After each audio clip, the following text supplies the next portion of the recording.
Welcome to another episode of Tank Talks, your personal think tank for all things startups and venture capital. I'm your host, Matt Cohen, founder and managing partner at Ripple Ventures. On today's show, we have Omri Mor, co-founder and CEO of Routable, to discuss democratizing the B2B payment space and how SMBs can keep up with the larger enterprise customers when it comes to payments and billings. Most people are probably shocked to learn that 50% of US businesses still use paper checks as their primary method of payment. But what's even more shocking is that before 9/11, on any given day, as much as $6 billion in paper check payments were in circulation on the flights across the United States. That was 46,000 pounds of checks shuttled to various clearance centers around the nation for daily processing. But the move to digital payments wasn't due to the innovation of technology or the rise of the internet, but rather a single day in history that triggered a blunt force coming of age for payments, when the FAA grounded all air traffic in the wake of September 11th. Fast forward to 2020, and another non-technical innovation has forced businesses away from their physical world routines and into a more digital age with the onset of COVID. This is where Omri and his team at Routable come into the picture.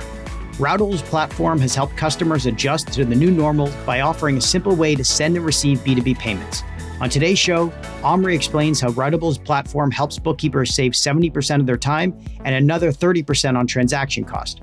We dig into Omri's experience at Y Combinator and how he was able to interview hundreds of startup founders over the course of 9 months before ever writing one line of code to start Routable. Lastly, we discuss his plans for Routable going forward now that they have completed their $30 million Series B raise led by the Altman brothers along with Lee Fixel, Mark Benioff, and several others. This was an exciting episode to film, and please excuse some of the passionate profanity expressed in this episode. But before we get started today, I wanted to share my experience working with the amazing team at Silicon Valley Bank Canada that I believe other founders and fund managers should hear. I've been fortunate enough to get to know several members of the Silicon Valley Bank Canada team over the past few years since they opened up their Canadian HQ in 2019, and have been so impressed with their commitment to the success of our ecosystem. With over 35 years of experience working with founders, it probably comes as no surprise to hear that all they do is work to support the needs of entrepreneurs and their investors. Silicon Valley Bank understands the questions that keep founders up at night. The team in Canada, that includes Shez Samji, Managing Director and Head of Biz Dev, has been a breath of fresh air for the Canadian startup ecosystem. With a team of experts dedicated to supporting Canadian startups, SVB has been providing not only financial services to innovative companies like ours at Ripple Ventures, but also at the fund level for ourselves and our LPs. Shez and his team are also helping build connections to potential partners through their introductions and events, research and insights, and helping leverage their full SVB platform to help our founders succeed globally. With such a rich history as Silicon Valley's banking partner for some of the top tech companies in the world, it's no surprise that we have decided to partner with SVB Canada at Tank Talks so other founders and entrepreneurs can benefit from the incredible products and services SVB offers. Listeners of Tank Talks can get set up with an intro meeting with one of SVB Canada's team members by visiting svb.com/Canada and mentioning Tank Talks to get set up today. Now let's get into this week's episode with Omri Mor, co-founder and CEO of Routable. Welcome, Omri. Thanks for having me. So I'd love to kick things off with you telling us about the initial frustrations you had in your previous startups that led you down the rabbit hole of B2B payments. Sure. Just for context, my previous startup had to scale up a lot of business payments. And when we say a lot, we mean hundreds of thousands. And we were a marketplace. My co-founder and I actually both worked on building marketplaces at different companies. And we ended up building an in-house system for scaling up business payments. We built our own integration to accounting systems. We had to switch off of them. We had to build internal tooling to help customer support talk to finance and understand where payments were. We had to negotiate rates and work with processors and then eventually banks. But we did a lot of internal tools that was taking about 40% of our attention away from our product and dedicating it to internal tools. Now, regardless of what position you are and what you do in your work, you want to work on your product. You want to work on your customers. You want to work on improving their user experience. And having worked for over 4 years, with the majority of our time was, do we build better internal tools that help us send money faster and deliver a better user experience for our sellers? Or do we have shitty user experience for our sellers and risk losing them? It was a really hard thing to think about. That was the impetus for the conversations that we started to have. But My co-founder and I think you know this because I heard you listen to a previous podcast. My co-founder and I realized that we did the same internal tooling work at two different companies, and we felt pretty stupid about that, right? Because we would have hoped that one of us was smarter than the other, and we realized that we did the same work. We went through a very similar journey, and then we paused and we asked ourselves, okay, who else does this? What other companies are hiring engineers and data entry people and just fighting with scaling up business payments, where consumer payments were just so easy and automated? And that was kind of the starting point for us saying, we want to learn more. We want to interview people. We want to uncover the pains that other people have and see if there's any patterns we can recognize. Yeah. And I heard you say on a previous podcast, you wanted to create the Venmo for business, like the consumer transactions for business. But what did you discover that made you believe that it was even possible? Why had nobody done it before? Sure. I think Venmo for business is a little light compared to what we do now. That was a vision in terms of ease of use, for sure. I think we've built a much more complex platform. But at the end of the day, what we saw was at the time and still today, business payments or getting two businesses to agree for how they're going to pay, how they're going to receive funds, payments terms, having an audit trail, having compliance. It's a lot of work. The way I like to describe it is sending a consumer payment is like sending a tweet, and sending a business payment is like trying to pass a bill through Congress. There's a lot more workflow. There's a lot more constituency, things you can do. You have to work with departments. We saw a lot of tools that functioned and had stopped innovating.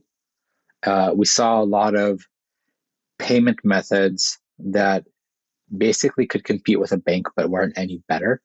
And we saw a lot of integrations, and this is actually a key thing, of sending data to ERPs and accounting systems where they needed to be flawless, and they were far from that. We talked to one customer during our customer discovery that had lost 3 months of work because a tool they were using created 3 times of every vendor bill and invoice in their accounting system, and they didn't know which one the original. So it took them 3 months to stop everything they were doing and clean their accounting system, which is just the last thing that you want to do if that's already your workflow. But having integrity and integrations in B2B payments was a thing that was really lacking. Like paying was okay, approval workflows were okay, integrations were horrible. We also found out that customer support was terrible. Like basically, if you wanted to reach a customer support rep about a failed payment, good luck. See you next month. I think that rather than like one big thing, Matt, it was a series of unfortunate events that happened every day for every business payments, for every user that we met. And recognizing that they had hardships, recognizing that they had what I call morphine problems, not Advil problems, that these were things that were slowing the business, that were making them feel like they weren't doing an adequate job in their role, like that actually putting their finance team behind, so far behind where the company was going. We wanted to invest. So, and the Venmo for business soundbite is just, it's easy, right? Like, on Venmo, I put an emoji, like, I do yoga. I put an yoga emoji and I send $80 to my teacher and it's done. But here we wanted to make it that easy and that transparent and that frictionless. And we needed to understand the true workflows. And then we had to segment each part of the workflow to make it awesome. Yeah, I love that analogy of like, the tweet for Venmo consumer, but the, House of Congress bill passing for business makes perfect sense. Yeah, it's that actually complex at some businesses, right? And the bigger the business is, the more there's to review, the more there's to audit, the more there is to dig into. And the funny thing that we found out during this whole process is that a lot of people think about business payments as a transaction, but the work before the transaction and after the transaction, that's where it gets complex and hairy. And that's where we wanted to really dig in. We also work on the transactions too to improve those, but you get it. Moving money is a function that exists. Moving a lot of money is actually hard. Right. And also the fact that you were a startup prior to, starting Routable that had 40% of your time dedicated to this pain point, put that into a mid-market or an enterprise customer, that's 10,000 times more exacerbated as a problem. We met companies, that had 1,000 engineers working on the same problems. So, you're at Ripple right now, but if you talk to a company that is using engineers, 1,000 engineers to solve an internal tool, that's a business, right? There's a budget, there's a pain, and there's a let's fix this now mentality. Yeah, and we're seeing that a lot of these times, like a lot of big corporate whales that have teammates that leave and they had 1,000 people solving it, go out and build a startup to solve that niche problem that, took 1,000 engineers at Amazon to solve, can be done with 10 engineers at a startup. Which is why we love investing in startups. But getting back to Routable, I heard you flew around the US speaking with a lot of post Series A companies, asking them how they managed their own payments over 9 months. What made you want to do this, and how many companies did you actually meet with on this research expedition? It was over 300 individuals and probably like 450 conversations with those 300 individuals because we came back to them. Amount of companies, let's say between like 170 and like 300. I don't know, right? Like some people, like we talked to like 5 folks at a company, some people it was one company. My previous business, I think we did pretty well, and we had a business model, and I loved working on it. But one of the things that we did in my previous business, we pivoted like after 12 months from launch. It got acquired after 4 years, fantastic, and so forth. Loved everyone that we worked with and our investor, et cetera. But I didn't want to pivot this time around. And I'm a person that I either have conviction or I don't. And I wanted to build so much conviction around a process that was so dear and near to people's heart, but was clearly underrepresented. And I needed to build conviction for myself, but also build conviction for other people, right? One, I love traveling.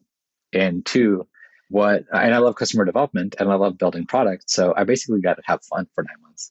And I think that going to meet people and their office environment, seeing how things work is the best. My co-founder and I walked into one building, had 25 people passing invoices back and forth, like paper bills. And we were like, oh, geez. And we were just thinking about the amount of mistakes that are going to happen and the amount of money that's going to get lost and the amount of angry vendors that are going to email them and so forth. But we are definitely in the Zoom world right now. But getting the chance to go to someone's office and understanding their environment and what matters to them, and is it a closed office, is it an open office? How do people collaborate? How does the noise of the department travel? Is really interesting. So for us, that was fun. And what other better motivation than meeting people and putting a face to a mission, and then being like, all right, cool. This person likes what we're doing and they're willing to give us feedback. And whoa, they're willing to give us feedback 2 weeks later. And whoa, they're willing to be our first beta user, right? That is a great sense of validation and so forth. Now, raising money for an idea is way harder, but we wanted to really have confidence behind what we were building, because building is fun, but like go to market fit and product market fit. And those are two different things. And I think product market fit is extremely hard and go to market fit is extremely hard as well. But you have to have the product first. So we had to really align on what we wanted to ship. Wow. I mean, first off, taking us back to the days when we used to be able to travel and meet with people at their offices was just a great flashback. So thanks for that, and look forward to that hopefully in the near future. But there's also something in there that you touched on, which is you had the patience to do 9 months of reconnaissance and research. And I think maybe because you were a second-time founder and you had already had an exit after a company, some first-time founders are so eager to get started that they rush the process of trying to get that product solution fit and try to find product market fit. But what ends up happening is the time they waste trying to get product market fit, they could have done all of that preliminary work that you did because you had the patience and maybe the capacity to do that. And then it saves you a lot of time going from product solution fit to product market fit and then go to market eventually. And that's incredible. I really commend you for taking the time. And I'm sure it was a hell of a fun to do that. But is there a lesson in there for maybe first-time founders who didn't have the experience that you had in your first company to take the time to research and maybe spend an extra few months? Like, what was that sort of process like that you'd share with other first-time founders? So I'll put it this way: I've also written an app over a weekend and got into 1 million users in 60 days. So things work. You don't have to do what I did, but I think for me, I wanted to be in B2B. My previous company was B2C. we did a consumer marketplace, and I really wanted to make sure that there was high enough ACV and so forth. So, and I also knew that the problem that we were solving needed a lot of capital and a lot of time. So, if there's some things that you just want to test with your friends live, and like, for example, if I was going to build another messaging app today, I would just write code as quickly as possible and try to get it in front of people. But I would also spend as much of my time in between writing code with customer development to move forward. The biggest, I wouldn't say it's a lesson, but it's a recommendation is do customer development, don't ask leading questions, and listen. When you do customer development, the number one thing you can kind of listen for is a pause, like a pain, right? For example, leading questions are like 60 minutes. Like, Matt, you like vanilla ice creams with rainbow sprinkles on them, correct? And you can be like, how do I answer that question? You don't want to walk them into your hypothesis, right? You'd be like, Matt, it's a hot day. What are you doing? And if you never got to the vanilla ice cream with rainbow on it, sprinkle on it, then it doesn't matter. Maybe for you, it's just the pool and you actually don't like sweets, right? But I think that starting with a very broad stroke of trying to get to the topic and letting the end user get there on their own is way more critical than trying to force the question to validate an idea. So that's what I would really harp on. That's how you get away from pivoting. That makes a lot of sense. First, you got me on travel. Now you got me on rainbow sprinkled ice cream. Wow. I'm not a lot of good guy. things I'm missing. I'm a pistachio gelato guy, and I got a guy, Fillmore Creamery, the dude trained in Venice. That's my jam, but you know what I mean? I hear you. So I heard you applied to the YC Summer 17 batch 2 weeks prior to the program starting without an MVP. That seems remarkable. We had no code written. How did you convince the YC team to let you in without any metrics or product? Man, I remember we got an email back. The TLDR was like, what the fuck have you been doing for the last 9 months? And we actually showed them a makeshift CRM. We just recorded every conversation, notes, dates, what variation of the conversation we had. We were able, all those people that I talked about, we just kept track. And we basically said, Tom and I can write the code. We know exactly what to build. We're laser focused. We want to solve X, Y, and Z. And YC interviews are 10 minutes and they're not easy. And I remember when we left the YC interview, we were like, all right, going home, pack our bags. We're not in. And we got a phone call later that evening saying that we got in. But I do think that it was our dedication, conviction around our customers, because YC says, make something people want. And we found the people and we found their wants, we found their needs, and we found their pains. And we were so laser focused on serving them that I believe that plus our experience previously as founders just gave them kind of okay, fuck it, let's let them in and see what they do. And now we're still a business, which is awesome. That is an incredible way to get into YC. I think showing them that the people you had spoken with over the entire time were looking and yearning for something like this, even without having built it for YC to see and test, just proves that you build that what and why. It's going to be a very strong leading indicator of what can be accomplished once you get the MVP out the door. And I guess after 6 weeks, you completed an MVP that was in production and in market. Yeah, it worked. Yeah, it's incredible. It sent money. We rented a house in Palo Alto. We didn't see anyone. We just ate breakfast, lunch, and dinner and wrote code. And I even remember we invited towards the end of YC, you have investors coming talk to you, and people were like, oh, do you want to go meet at name investor watering spot? And we're like, no. You can come to our place. We have meetings with customers or we're writing code. We'll make you breakfast. So we actually had investors coming over to our place, made them breakfast because they're like, look, we're going to eat breakfast. You can either join us or not.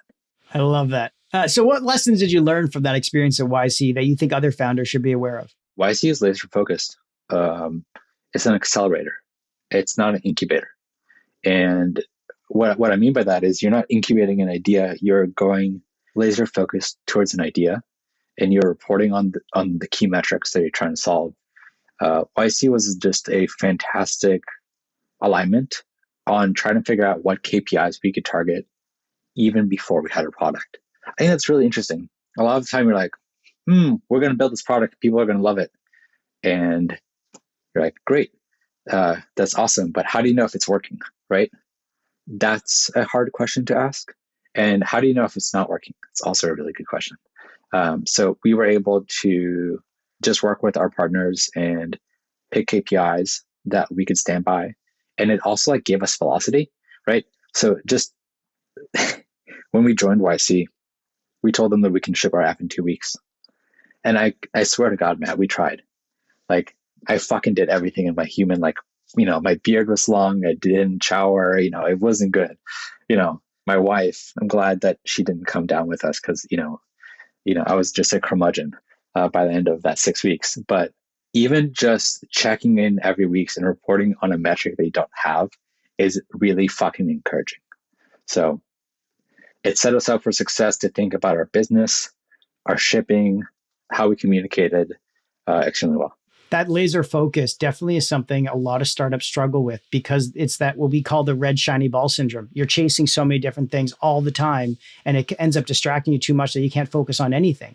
But it sounds like YC instills that like focus on one shiny ball and only look at that. Don't worry about anything else that could be distraction at this early stage of the company because you don't know what you should be focusing on.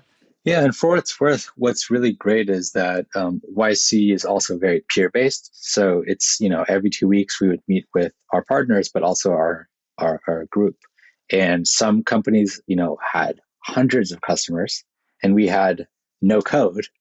And it's still good to listen to how other people are iterating through stuff and try to achieve their KPIs for a demo day and then just in general as a company.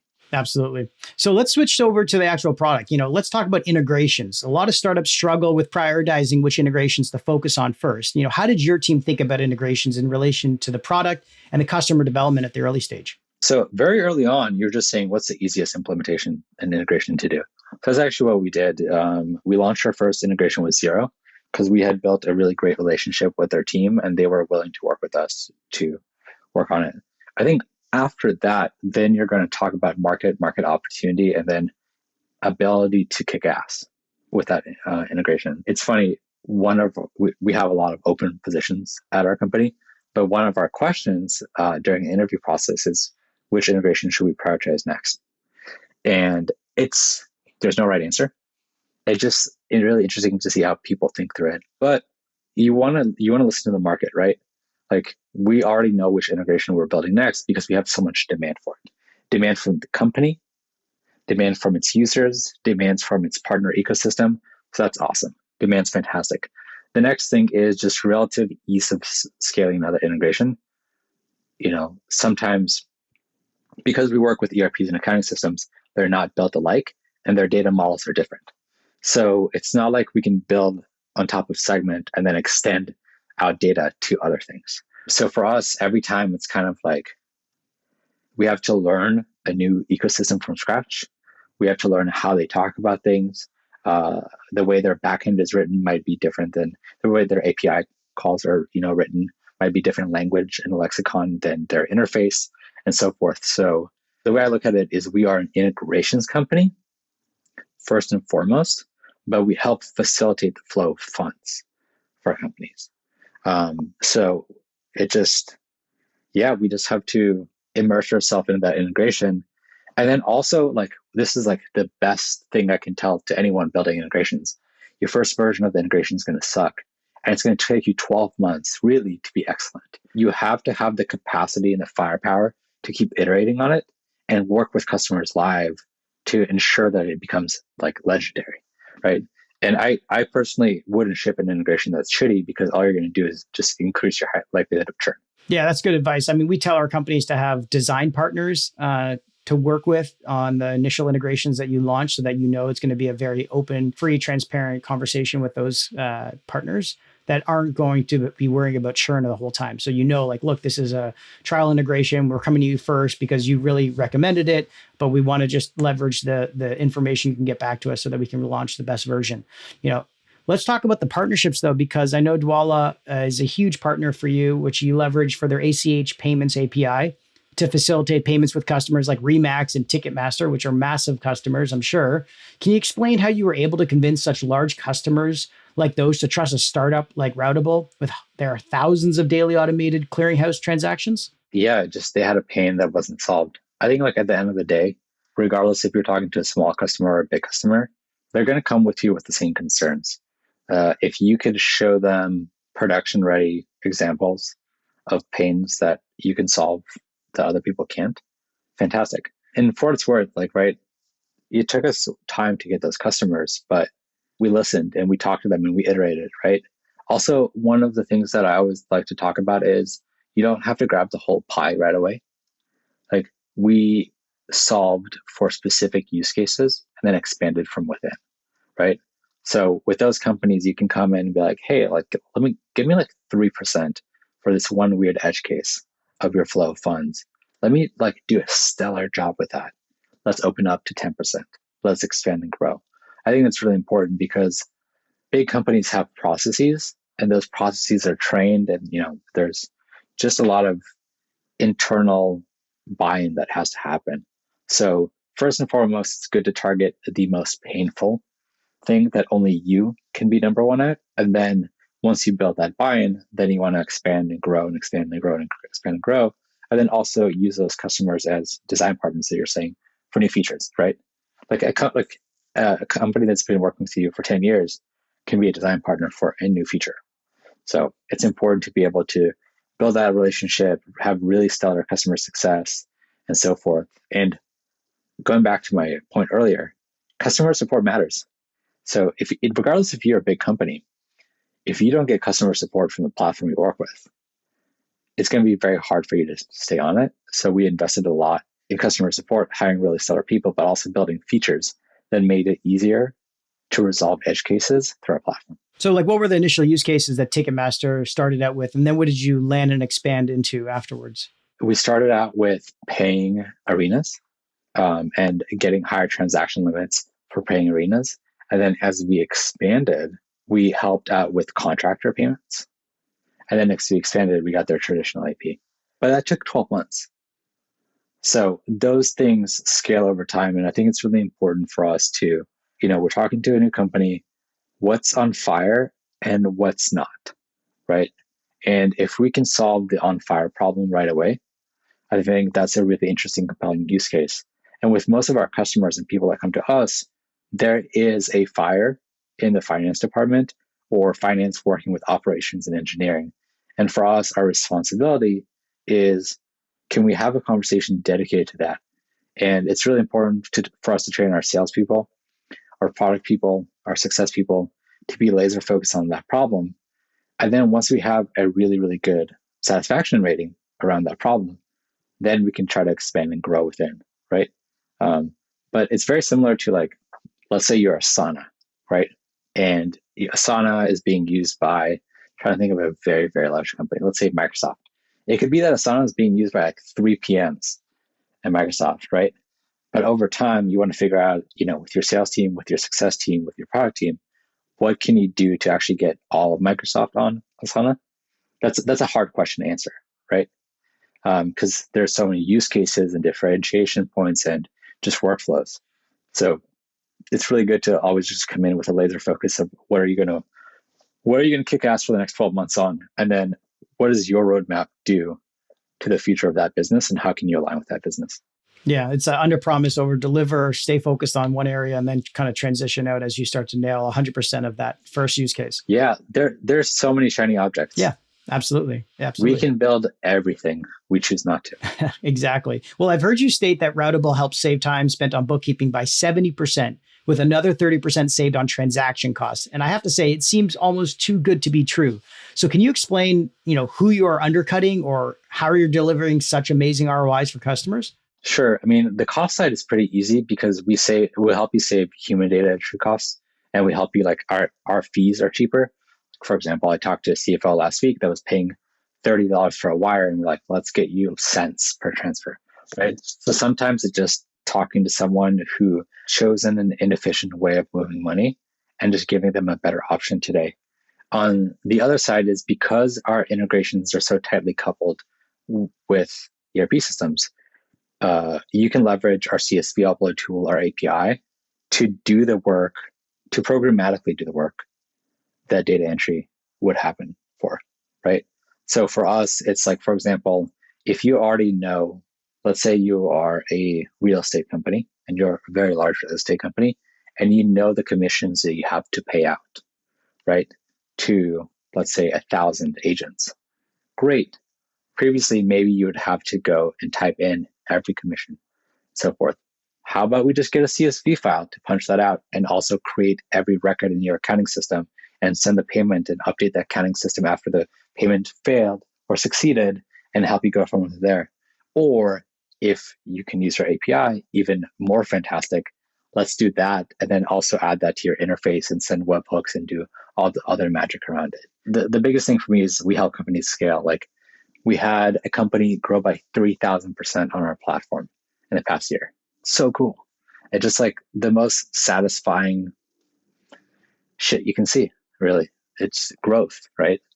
And like 3,000% is awesome. It's insane. It's amazing. I mean, we have the problem with ourselves as a venture fund with our LPs when we have to make distributions. You know, I've heard some of your customers were manually typing accounting and routing numbers, as you said, probably with ReMax, more than 400 times, and also looking and mailing probably 250 envelopes a month. That was our favorite beta customers. We had a really good relationship with them, and they were working with the Treasury Bank. And see, that's the thing. They were actually sending wires, right? So they were capital inefficient there, paying too much money because they didn't need to send wires. They could have been ACHs, but the interface of the bank was kind of leading them towards like the send a wire.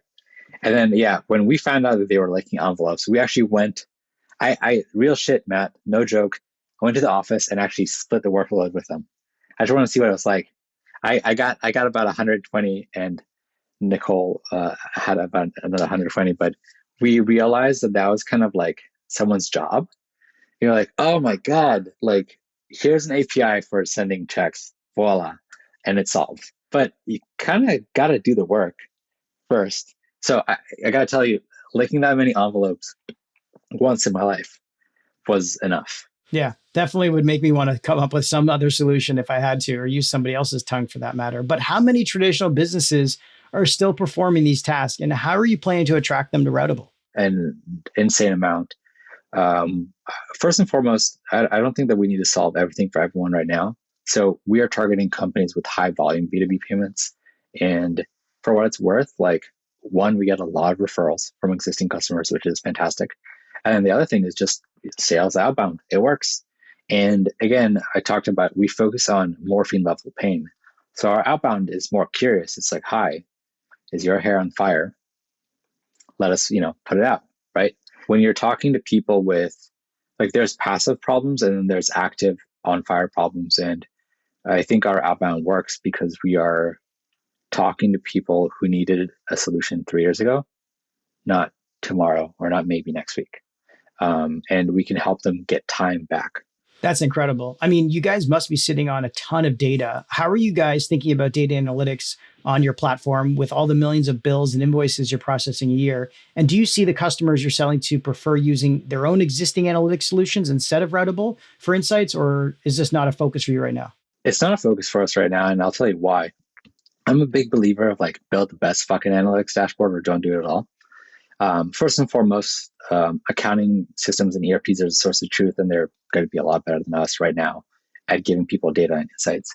But previous company, we had CSMs send weekly or monthly data reports, custom per customer, per enterprise customer.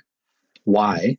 We wanted to learn what were the questions and what was the data that people had to send in PDF decks to everyone else. So there's one thing of making data accessible. But like making data accessible is like giving you a lake. Like it's a lot of water. But like maybe you want a nice glass bottle with water in it with a cute label that you can present to someone, right? Maybe you just want a fraction of it. So for us, what we're doing is we're talking to customers and saying, hey, we have Looker, we have amazing data analysts in-house. Tell us what data is missing. Well, let's build you custom reports.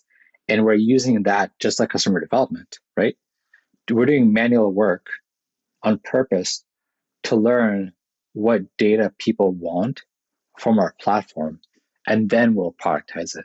Even though it seems inefficient, I think it's actually an awesome learning experience, and it builds trust. And it also allows us, like, so with data, I think what's one thing that's really important is you want to make sure that it's shareable, right? And it's digestible. Two very important things.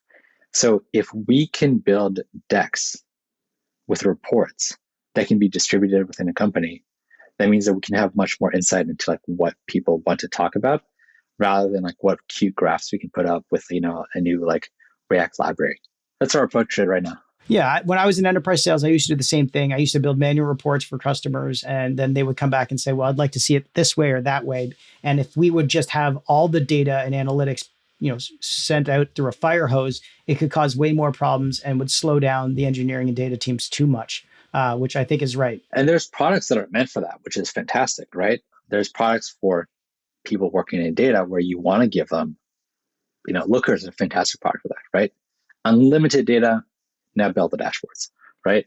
But for us right now, it's more important to recognize the patterns of what data is needed by department, by role, by industry, and then to be able to create patterns and insights on what's critical, again, what's P1, and then go from there.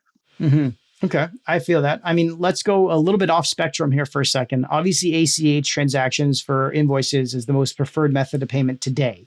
But do you think this will change with innovations happening in the blockchain space with stablecoins like USDC and USDT, which are the more conservative and faster way to process larger payments?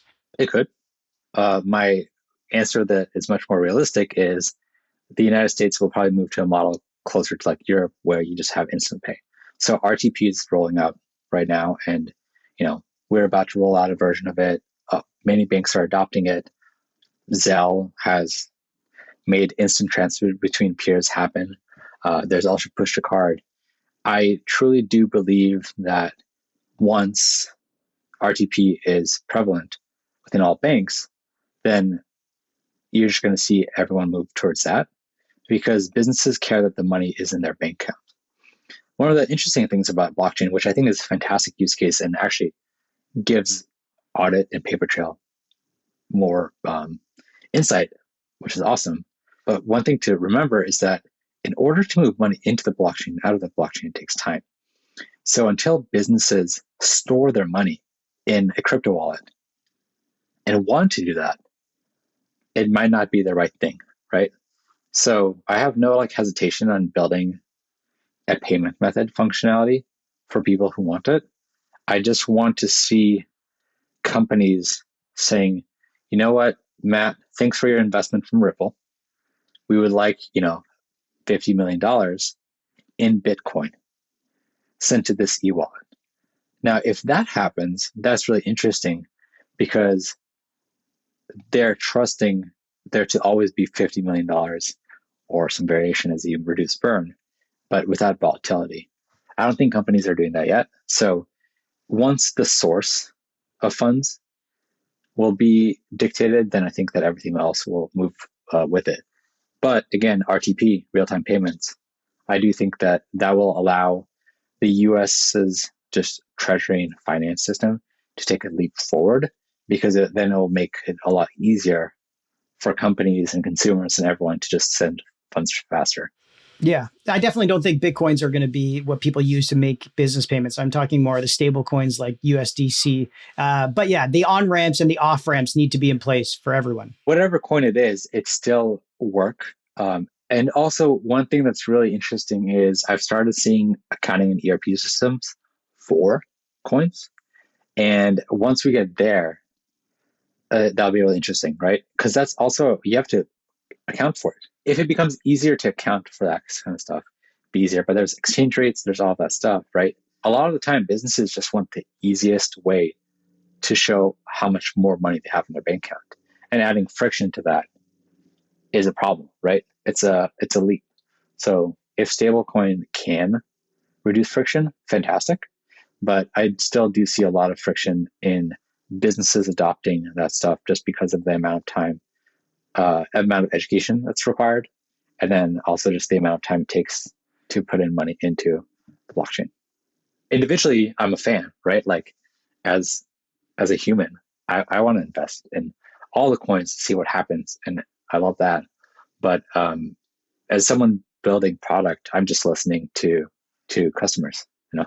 Yeah, for sure. And you've spoken to a lot of them. On the competitive side, it's quite intense in your industry with firms like QuickBooks, Sage, and Zoho, and Divvy, which was just acquired for $2.5 billion by Bill.com. So, how are you differentiating yourselves from all these competitors? And do you find yourself replacing them with new customers or layering yourself on top of existing platforms instead? So we don't compete with accounting systems. We integrate with them, which is good. So want to make that distinction. But we focus specifically on high volume accounts payable. So companies that come to us with hair on fire problems. And a lot of our competitors deal with low volume AP. And our expertise and deep dive into the high volume AP is really critical because, like I said, businesses that experience it need it solved yesterday. So we focus on that. Outside of that, like for me, more competition is more market validation, which is good. And there's also just a shit ton of money flowing in the United States. So I think we have enough of a market just to focus on our customers and not have to worry about acquisitions or other things that are happening out there. That's great to hear. I mean, yeah, any type of competition or dollars flowing into other acquisitions are a great sign of how big the market and the TAM really is for you to go after, which is obviously true. Do you ever have plans to enter the digital credit card space like Brex or others are doing? I'm a fan of it, but no, not right now. Spend management is cool, but our customers aren't thinking about spend management. They're thinking about how do you send 10 million wires. Right. That makes sense. And we use spend management tools in-house ourselves, right? Gotta pay for that Slack subscription. But yeah, right now it's not our focus. Gotcha. And last month I saw you announce a 30 million Series B led by Altman Brothers, along with new and existing investors like Lee Fixel, who we know well, YC's fund, Mark Benioff, Lachi Groom, and Aaron Levy, after raising your $16 million Series A last summer. So what made you want to raise money from so many amazing individuals rather than, say, a $30 million led by Addition or traditional venture funds? Yeah. So first and foremost, it actually went through a traditional fund. It just looks optically like it didn't. So Sam has a fund, and we actually went through this traditional way. For me, so like the output looks like we did a party round, but we just did a traditional venture round. I actually have a really great relationship with Sam and Jack. For me, the number one thing was, do I have the best board? P1. And then P2, do I have people in the industry that can help me build the largest company to ever exist? And I think that those, going back to everything, I like to be laser focused. So I felt like I was able to add the board members I wanted to our company. And I was able to add investors that can give us value add to make sure that we're building a great B2B payments company for, mid-market, enterprise, and SMB. Well, I assume with 30 million more in your coffers, you're looking at hiring and expanding. How big is your team now, and how big do you expect it to be by the end of the year? We're 51 people as of yesterday, and I think we'll be over 150 people by end of year. So we're hiring a lot right now. It's funny, like every 6 months, your company is a different company as you grow, and we're currently in a wave. So it's fun stuff. That's awesome. Yeah. Well, before we wrap things up, we always like to ask our guests for their fast favorites. So I'm going to name 5 things that are your favorites, and you're going to give them to me. First is, what is your favorite podcast? Bill Simmons' podcast. I like basketball. He interviews great people there.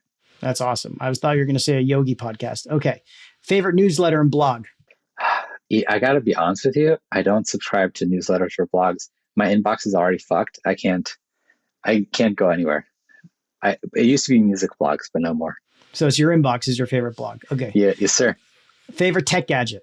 I gotta say, like, I got these new Beats Pro headphones, and the reason like I'm giving them such a shout out is because they operate the same as the Pro AirPods, but with 3 times the battery life. These have 9 hours of battery, and during the pandemic, one of the biggest things I was doing was buying multiple AirPods and like switching between them as they were dying. And I got these, and the audio is great. I can go running. I can do upside down crunches with them. Like I can go swimming with them. There's no limit. So I feel like I'm a much more efficient person with great audio, which I like because I listen to a lot of music. Oh, that's amazing. But I'm a little worried that you've been wearing AirPods in your ears for 24 hours a day that you just switch between 3 pairs. Make sure you don't pop your eardrums or plug them. You know what? I believe in technology. So if I need a new ear, just it'll be there. That'll be next year's favorite gadget is a new ear. Favorite new trend? You know what? I'm a really big fan of. I read a lot of fintech on Twitter.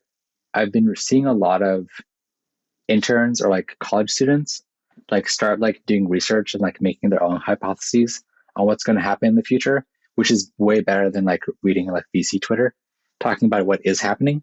I don't know. I just follow random people that just talk a lot about their opinions, but they're under 25, and it's mind blowing to see how they think about money compared to people who are older and kind of seeing the mess of it. Yeah, absolutely. I mean, we have a Ripple fellowship program where we have over 200 students from our programs over the years in a Slack channel talking about all the things they're seeing in the world. And it's amazing. That's it, dude. At the end of the day, you have to make sure that you're building shit for today and the future. So having access to those people is fantastic.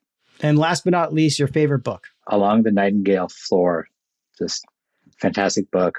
Tales of the Otori. It's just good. That's it. It's not a business book. That's awesome. We love fiction books here. So that's great. Thanks for suggesting it. And thanks for joining us in the tank today, Omri, founder and CEO of Routable, to discuss democratizing B2B payment space and helping SMBs keep up with the larger enterprises when it comes to payments and billing. Thanks for joining us, Omri. Thank you. Thanks for listening. As always, if you enjoyed this episode, please leave a review on Apple, Spotify, or wherever you listen to your podcast. And make sure to give me a follow on Twitter or Clubhouse if you want to be in the audience and ask a question on our next Tank Talk. Till next time.